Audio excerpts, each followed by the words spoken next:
Welcome back to Joburg's best university TV station. You are watching the Campus Live with your host Selisitole on UJTV.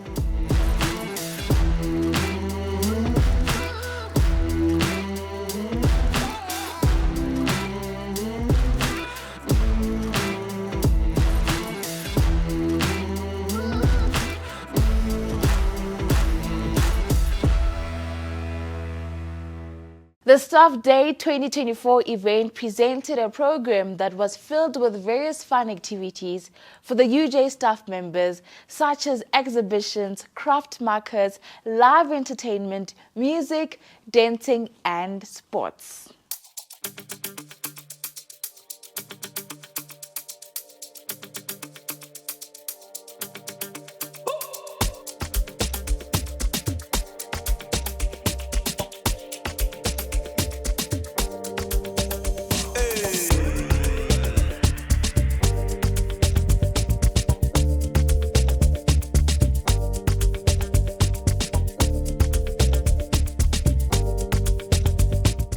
Sanibonani, my name is Dr. Nompumelelo Mkhize. I am from the Transformation Office of the University of Johannesburg.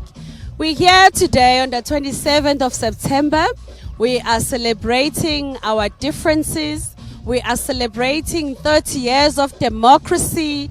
Our theme for this year is Walking with the Legend, because we do understand we are where we are as South Africans because of those that came before us. So we were celebrating legends such as Nelson Mandela, Charlotte Maxeke, all those that have built into who we are. We're celebrating them on the stage, different faculties and different departments. We're up on the stage, dancing, singing, sharing with us what these legends mean to them. We also have entertainment today. We have Boom Shaka, because we all can resonate with where they come from, 30 years of democracy to today.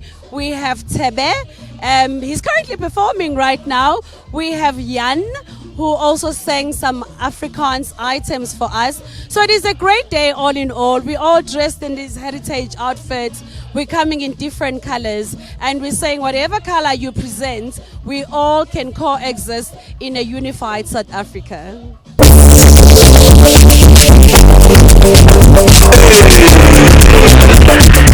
Today, we're at the UJ Stadium, having a wonderful time celebrating UJ Staff Day. The theme, of course, is celebrating 30 years of democracy. It's really a beautiful day, amazing performances by various divisions and faculties. We also had, musicians performing.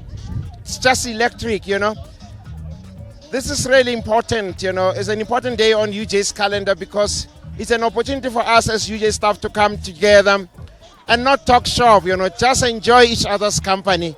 I had a wonderful day. Boom Shaka brought back memories. Teve and Jan, it's just amazing. So yeah, thank you Transformation Office. Thank you UJ. Thank you UJ Army. Thank you very much.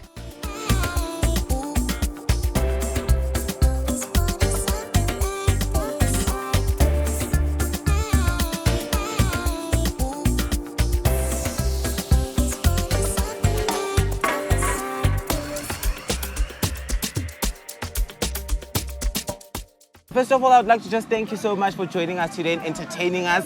Gibone, bo malume, bo auntie, they're all just so happy to see you because, during the time in which you came into the scene, it was their time of being the youth, right? So today we're celebrating 30 years of democracy in South Africa during our UJ Staff Day. And I know that also as Boom Shaka, you just celebrated the 30-year mark just quite a number of months ago. Please just let us into the difference between that Boom Shaka and this Boom Shaka. What has changed in the past 30 years? I think the love is still there. It hasn't changed. The support is still there. Our people carried us from then until now. What has changed is the fact that the young people are singing to our music. Young as 3 to 4 to very, very old. So you just mentioned Guti, our auntie, they are happy. Our uncle, they are happy. They were young when we started. Now they have kids and their kids are singing our song. I have a son, he's singing It's About Time. So having to be to touch people's hearts from that age, from the early age to the very, very old age. Sure. That is really special. That is special. Absolutely, and maybe Yeah. speaking to that relevance, because I think there should be, ingredients, there should be a recipe to be relevant 30 years later. And maybe Theo, if you can take this one, what do you think has been that, norox that you've thrown in there to make sure that you are relevant even 3 decades later? The Norox that you're talking Yeah. Yeah. It's the love that we get from people. People love Pumshaka. Yeah. The reception is always amazing when we get on stage. Sure. So that inspires us to stay as true to ourselves as possible. 100%, yeah. And The love, yeah. mostly the love. The love, yeah. Absolutely incredible. And now, maybe moving to you, Abuti Junior.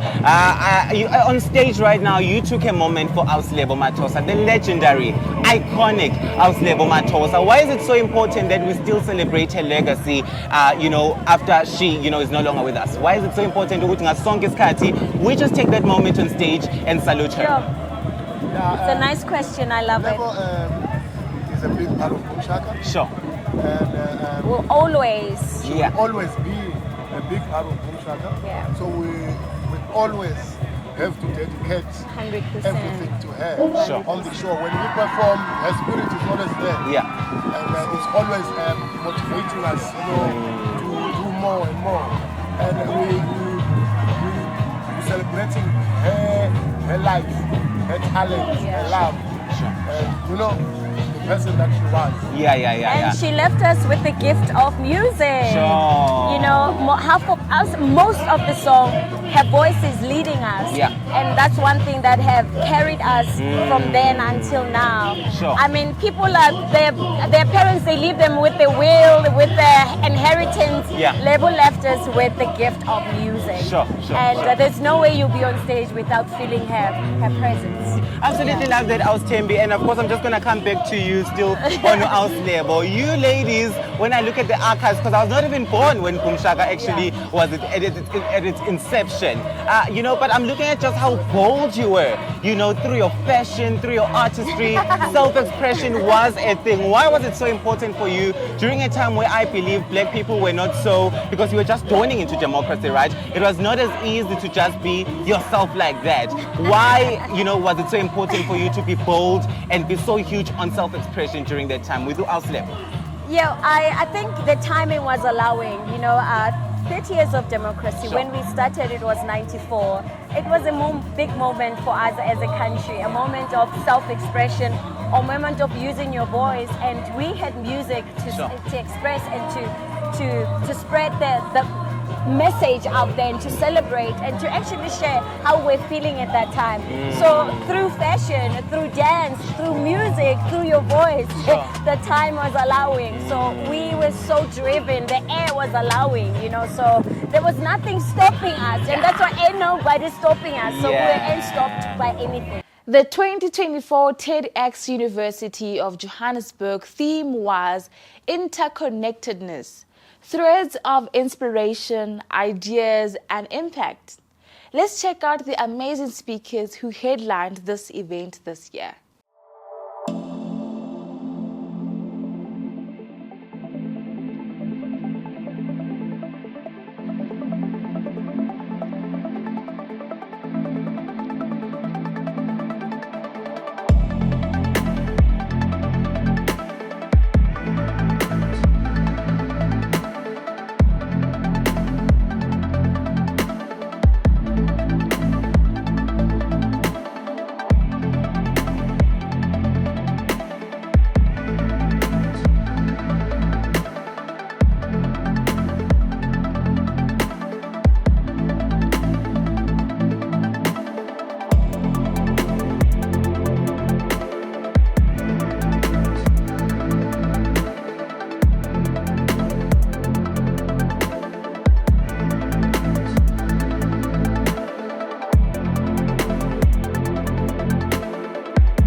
Called The Butterfly Effect. And it's a story about a young man called Ivan Trego, who discovers that he can travel to his past by reading his childhood journal. And so each time he revisits his past, even the smallest change, like not making a particular decision, dramatically alters his present, and not just that, his future too. Imagine tonight if you could be Ivan, and if you could rewrite your past. How could that change your present? And on a larger scale, how do the actions and decisions of others ripple into your life and vice versa? This, ladies and gentlemen, is the essence of interconnectedness. How each part of us is woven into a larger whole, affecting and being affected by others and indeed by everything around us. Good evening. My name is Busi Mkumbuzi Bowe, and no, this is not my TED Talk. Someone's laughter there was so loud. I am definitely in for that, because this is the extraordinary evening that you're going to be experiencing tonight. We have an extraordinary lineup of 12 remarkable speakers who will take the stage and share insights that stretch the boundaries of how you understand yourself and indeed how you understand the world. This is my 40th anniversary on this journey. When, you know, an alcoholic is on recovery, they never stop saying, I am a recovering alcoholic. You know, I remember meeting one of the famous voice teacher, Cecily Berry, and we went to have a drink and she said, I am a recovering alcoholic. I haven't touched a drink in 40 years. And I think that is what made this 40 years very, very important for me. Because from then on, it became my occupation to see how I continue to act rightly. And also even how I would take on that message further. But there was this interesting thing, I think it was 1977, and here I am, I'm young, I'm big, I didn't know what was at that time. Things are happening for me. I'm driving a race Sentra 16V, and the music is a puppet. You know, and I am so rude on the road that I'm like, you know, giving a finger, they're giving a finger. But because of constantly having this mind that is very reflective, I go, why am I behaving like this? You know? And when I'm playing jazz in the car, I'm not behaving like that. And at that time, I'm 37 years old, and I ask myself, if this music is doing this to me, what more to the young, impressionable mind? This thing stayed with me and just connected with me until 1998, where I heard of 4 young men who wanted to do a play. Now, between 1984 and 1998, issues of gender-based violence were never discussed. So when I heard that these 4 guys wanted to do a play, you know, about gender-based violence, I jumped at the opportunity. That was the time to go and interrogate that. I sat with these 4 guys from Alexander. The tears that flowed in that room because of the experiences that we have had in our childhood and how we have become to be what we are. You know, and I remember one of the things that they said, no, Priscilla, you know, we want to do the play to show that we have changed. And my question was, changed from what? The play became a journey of showing how we have changed. And it was in 1998 when I dealt with a play that, I worked on a play that dealt with a toxic masculinity. The play was called Komi. And Komi is a Sotho word that means going to initiation school, where one goes for the rite of passage. And instead of going through, we use that actually as a metaphor for psychological initiation. And one of the stories, one of the lines that was in the play was, "Today I have realized that I'm a human being first and a man after." Ladies and gentlemen, I present to you the former head of Google South Africa, who is now a practicing professor of marketing. Please welcome Alistair Mugwena. When I was a young boy growing up in Victoria, everybody around me was a teacher. I was surrounded by teachers. My father was a teacher, my mother was a teacher, my grandparents were teachers, my aunts and uncles were teachers, my neighbors were teachers. The last thing I wanted to do was to be a teacher. Because all I did was work. They would teach during the day, they would prepare lectures at night. If they were not marking tests, assignments, they would be marking exams during our holidays. Or even worse, they'd be studying further. And they kept telling me that you have to be a student of life and a student for life. And I said, what does that mean? Student of life is participate in life, suspend judgment, be a sponge, absorb it all.